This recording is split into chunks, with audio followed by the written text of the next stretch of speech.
Donc, je vais commencer par une blague pour introduire le voyeur. C'est Tristan Bernard qui disait c'est quoi la différence entre un journal... Non, c'est un journal coupé en morceaux n'intéresse aucune femme, mais une femme coupée en morceaux intéresse tous les journaux. C'est un chiasme. En fait, ça introduit bien le voyeur parce que ça montre que tout le monde est un peu voyeur. Hein? Si c'est pas par pur sadisme, au moins c'est pour accéder à la terreur, à la pitié dont parlait Aristote au sujet de la tragédie. Puis c'est là-dessus que je vais terminer ma présentation. Donc, si tout va bien, je devrais avoir bouclé la boucle en 20 minutes. En fait, ce dont je veux parler, c'est... je vais analyser ce qui se passe dans la tête d'un lecteur en train de lire Le Voyeur de Rob Grillet. C'est précisément ça. Donc, dans un premier temps, je vais vous parler du voyeur pour que vous puissiez comprendre un peu les enjeux. Ensuite, je vais introduire la théorie de Raphaël Baroni sur la lecture diagnostique et la lecture pronostique, donc deux modalités d'interprétation différentes. C'est pour ça que ma présentation s'appelle Le Voyeur, l'autre modalité d'interprétation. Et finalement, je vais plonger dans la poétique d'Aristote pour comprendre un peu comment ces deux modalités-là interagissent selon le stagirite. Donc, je vais commencer mon texte. Alors, avec Le Voyeur, paru en 1955, on se retrouve d'emblée dans les pensées du personnage principal, Mathias, qui se rend sur son île natale pour vendre des bracelets-montres. Dans la forme, le roman ressemble à Mrs. Dalloway de Virginia Woolf. C'est un stream of consciousness en style indirect libre. Le récit commence alors que Mathias est sur le traversier en train d'accoster et qu'il se demande combien de montres il va pouvoir vendre dans sa journée. Il espère que d'avoir grandi sur l'île va lui permettre de conclure quelques ventes rapides. Arrivé sur l'île, Mathias loue une bicyclette pour faire la tournée des maisons. Et en parlant avec les insulaires au fil de ses visites, il apprend des rumeurs au sujet de la petite Jacqueline Leduc, une adolescente vicieuse dont sa mère dit qu'elle a le diable au corps et qui aurait fait échouer les fiançailles d'un des marins de l'île tout récemment. Donc, les histoires qui courent au sujet de la jeune fille fascinent Mathias et la première partie des trois parties du roman s'achèvent au moment où Mathias à vélo est au croisement de deux routes, une allant vers l'endroit isolé où la petite Jacqueline fait paître des brebis, et un autre chemin se dirigeant vers un petit hameau où Mathias doit se rendre pour vendre ses bracelets-montres. Puis, la deuxième partie du roman commence 90 minutes après la fin de la première partie, et tout le reste du récit consistera à remplir cette ellipse, pendant laquelle, on l'apprend plus tard, la petite Jacqueline est disparue. Même si rien n'est dit, on a des indices depuis le commencement. Dans les premières pages du livre, Mathias trouve une corde par terre, puis observe une fille qu'il voit en arrivant dans l'île, et ses pensées vont de la corde à la fille, mais sans que le lien entre les deux ne soit énoncé. Puis Mathias sort de son portefeuille un article qu'il a découpé dans le journal, avec un fait divers qui raconte justement le meurtre d'une femme. Enfin, tous les morceaux du casse-tête sont présents, mais ils ne sont jamais réunis pour nous. Dans toute la deuxième partie, donc, Mathias se raconte à lui-même, pour pouvoir la raconter à quelqu'un qui le lui demanderait, la façon dont il a occupé les 90 minutes entre la dernière maison visitée en avant-midi et la rencontre avec une des habitantes de l'île à qui il vend une montre au tout début de la deuxième partie, donc peu après la disparition de la jeune fille. On assiste alors à la reprise dans l'esprit du personnage principal des mêmes déplacements, des mêmes lieux, la maison des Leduc, la ferme des Marek, mais narré différemment chaque fois qu'un élément nouveau apparaît en contradiction avec la version précédemment échafaudée. Par exemple, Mathias apprend que le jeune Marek se trouvait chez lui sur l'heure du midi, donc c'est impossible qu'il s'y soit rendu sans y trouver personne, comme il l'aurait prétendu dans la première version de son alibi. Alors, il reprend un nouvel alibi et tout. La seule chose à quoi on assiste, c'est les différents alibis successifs qui se modifient légèrement à chaque fois. La seconde partie du roman s'achève alors que Mathias, qui voulait quitter l'île le soir même pour retourner sur le continent, rate de justesse le départ du traversier et se voit forcé de rester sur l'île 2 jours de plus jusqu'au prochain bateau. La troisième partie tourne court parce que Mathias, qui est pris sur l'île, pendant qu'on découvre le corps de la jeune fille jetée à la mer, comprend que finalement, il n'y a personne qui le soupçonne et que les insulaires sont à tout le moins indifférents quant à la mort de la jeune fille qui leur avait causé beaucoup de soucis.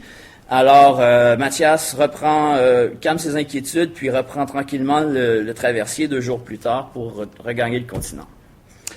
Devant une œuvre comme Le Voyeur, où le narrateur ne donne pas l'heure juste sur les personnages, sur leurs intentions ou sur leurs actions, le lecteur doit repenser les modalités d'interprétation du récit. En effet, si on analyse cette histoire en lui appliquant le fameux schéma actantiel de Grémas, on se retrouve avec un résultat bien maigre, parce que le lecteur n'a pas une idée claire de la fameuse quête de Mathias. En fait, c'est ce qui est intéressant, le lecteur s'efforce tout le long du texte de déterminer justement quelle serait cette quête. Parce que ce n'est jamais évident. Il y a des éléments qui produisent une ambiguïté. Par exemple, certains commentaires de Mathias permettraient de penser que toute cette histoire-là d'enfance sur l'île, c'est une pure fabulation, une technique de vente pour pouvoir créer des contacts avec les gens. Ou même, il y a d'autres commentaires à la fin. Le fait qu'il laisse passer dans la troisième partie plusieurs occasions de quitter l'île laisse penser que peut-être qu'il n'a même pas tué la fille puis qu'elle est seulement tombée. Donc, on ne sait pas vraiment ce qui s'est passé. Le lecteur n'est donc pas autant intéressé ici par la réussite ou non d'un programme narratif, mais par l'élaboration à partir d'indices de ce programme hypothétique. La théorie de Raphaël Baroni au sujet des différentes modalités d'interprétation explique parfaitement où se situe l'intérêt du lecteur pour le roman Le Voyeur.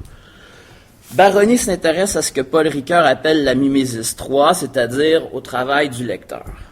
Dans son article intitulé « Passion et narration », Baroni dégage 2 modalités fondamentales de l'interprétation d'un récit qu'il propose de baptiser par les termes suivants « pronostic » et diagnostic. Premièrement, la modalité d'interprétation de type pronostic, c'est celle qui consiste à se demander ce qui va arriver. C'est le sens du mot pronostic, savoir et par en avant. Baroni définit cette modalité d'interprétation de la manière suivante, je le cite, il s'agit de l'anticipation d'un développement actionnel dont on connaît seulement les prémices. C'est-à-dire que le lecteur se questionne ou essaie de comprendre les conséquences des actions des personnages. Le dénouement de l'action, la réussite ou l'échec de ce que le personnage essaie de faire. Baroni, dans un autre article, s'explique ainsi une question typique que pourrait se poser un lecteur. Le lecteur d'un récit structuré par le pronostic serait, par exemple, quelle sera l'issue du conflit, qui va gagner, le héros va-t-il y arriver? C'est donc les questions auxquelles on est habitué de penser en narratologie classique, structuraliste, quand on étudie une œuvre. C'est le genre de questions, donc, à quoi s'applique le schéma actantiel, notamment. Mais il y a une deuxième modalité d'interprétation que Baroni désigne par le terme diagnostic et qui est défini comme suit: l'anticipation, à partir d'indices, de la compréhension d'un événement décrit de manière incomplète. Le mot diagnostic utilise le suffixe gnos, donc savoir, et le préfixe dia, qui veut dire au travers, et qui n'implique pas exclusivement une recherche des causes qui seraient situées dans le passé, comme avec rétrospection, mais ça intègre également l'identification d'éléments actuels, par exemple une identité, un lieu ou une intention, qui sont dissimulés. De plus, le diagnostic se définit littéralement comme la détermination d'un état d'après ses symptômes. La connaissance s'acquiert par l'observation de signes et permet d'atteindre une connaissance à travers eux. On peut donc, en utilisant cette définition-là, appuyer l'importance du signe et de son économie dans la construction du récit. Enfin, les questions que pourrait se poser le lecteur d'un récit structuré par le diagnostic seraient par exemple « Qui est l'assassin? Comment en est-on arrivé là? » ou encore « Qu'est-ce qui est en train de se passer? » Le diagnostic est définitivement la modalité d'interprétation principalement mise en branle par le roman Le Voyeur. Pourtant, il y a aussi une part d'interprétation pronostique qui entre en jeu. Par exemple, lorsque Mathias rate le bateau à la fin de la deuxième partie, on se demande ce qui va se passer, est-ce qu'il va attirer les soupçons, est-ce qu'on va le questionner. Donc, il y a quand même les deux modalités, pronostic et diagnostic, ne sont pas en opposition. Chaque nouveau élément amène des nouvelles hypothèses, en détruit d'autres, mais on est toujours dans une espèce de résonance entre pronostic et diagnostic. Je me suis alors questionné pour savoir comment marchait la relation entre pronostic et diagnostic, et c'est chez Aristote que j'ai trouvé des réponses. En effet, comme le montre Paul Ricoeur dans Temps et Récit, il y a déjà dans la poétique une théorie de la réception. Déjà chez Aristote, on voit se dessiner les deux modalités d'interprétation que Baroni appelle pronostic et diagnostic, que je vais associer aux péripéties et à la reconnaissance. D'abord, les péripéties, c'est le retournement du bonheur au malheur. C'est donc les conséquences inattendues des actions. C'est donc directement en lien avec une attente qui serait pronostique. On se demande ce qui va se passer. Ensuite, la modalité d'interprétation diagnostique, quant à elle, trouve écho dans la reconnaissance ou l'anagnorisis, c'est le mot grec. Anagnorisis, au sens propre, le mot désigne justement l'action de reconnaître, c'est-à-dire connaître en remontant. Entrez. Ah, bon, désolé. Donc, l'anagnorisis, c'est connaître en remontant. C'est le sens de la préposition grecque ana. Donc, c'est-à-dire remonter aux sources de l'erreur, à la situation antérieure à la méprise. Bon, je vais utiliser le mot reconnaissance pour simplifier les choses, mais il faut garder à l'esprit que reconnaissance, ça veut dire remonter aux sources d'une erreur. À ce sujet, Oedipe Roi de Sophocle est fort intéressant. C'est pas pour rien que c'est la pièce la plus citée par Aristote, parce que c'est une pièce où la reconnaissance est tout à fait centrale. Contrairement au mythe qu'on apprend souvent dans l'ordre chronologique, ça commence par Jocaste qui se fait annoncer que l'enfant qu'elle porte va tuer son père, etc. Dans l'ordre chronologique, la pièce de Sophocle commence pas comme ça du tout. Ça commence avec les habitants de Thèbes qui vont cogner au palais puis qui disent « Faites de quoi contre la peste ?» Et puis, excusez, je me suis étouffé avec ma salive. Et puis, Oedipe qui dit « J'ai envoyé Créon ». Créon revient, puis là, il dit « Il faut se débarrasser de l'assassin de Laïus ».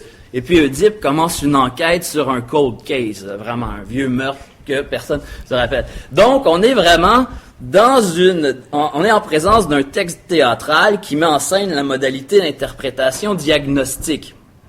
Et c'est précisément cela la différence entre un narrateur fiable et un narrateur non fiable.